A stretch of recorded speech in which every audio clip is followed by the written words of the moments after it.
Really impressive things said here today. I'm really glad to hear all this expertise and all these thoughtful ideas.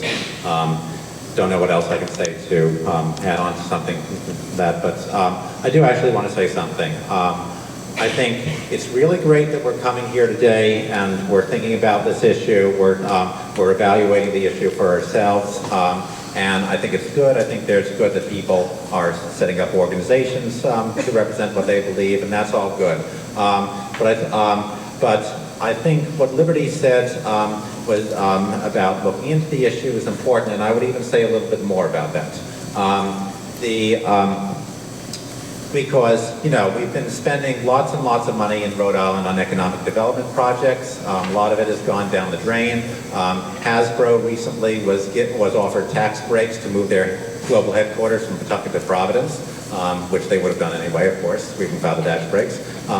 And there's just a lot of problems with the way this economic spending is done. It's done with very little accountability. It's not done very thoughtfully.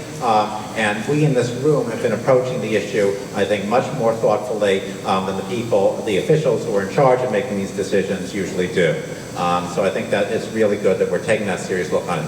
I don't want to lose this opportunity because, you know, we've had 38 studios, we've had now this stadium thing, and it's good that we're motivated enough to come out here and talk about, on our own, decide what we think is best about this. I think that we should get used to taking more of a role on this. Because as long as we just leave the people who have been doing this to make these decisions, they're going to make bad ones. I think we should be out there trying to vet deals, any kind of economic development deals that are being offered. I think we should use our own talents to look at those deals and to evaluate the pros and cons and put out information about it. And I think and of course, we're not the decision makers. The people up in the State House, not the people here, but the people higher up in the State House are the decision makers. But even though we're not the decision makers, we should at least decide where we stand and make a responsible decision. And then we can try to hold the decision makers to it.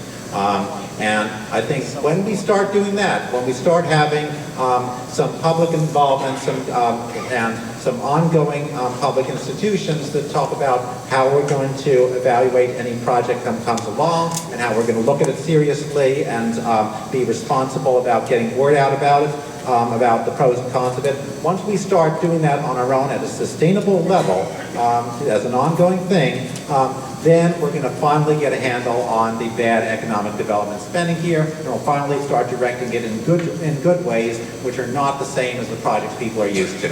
I mean, there were some great thoughts here about how we should design things around arts, around what we want to bring young people into a career, what kind of opportunities we want to provide. I'm sure we could come up with something much more visionary than the same old tax breaks for well-connected corporations that we've been used to. So let's try to get together with that. Thank you. And I appreciate the elected officials coming here, and I'm really thankful, but we do have to make our decisions on our own, and we have to get together about that. Thank you.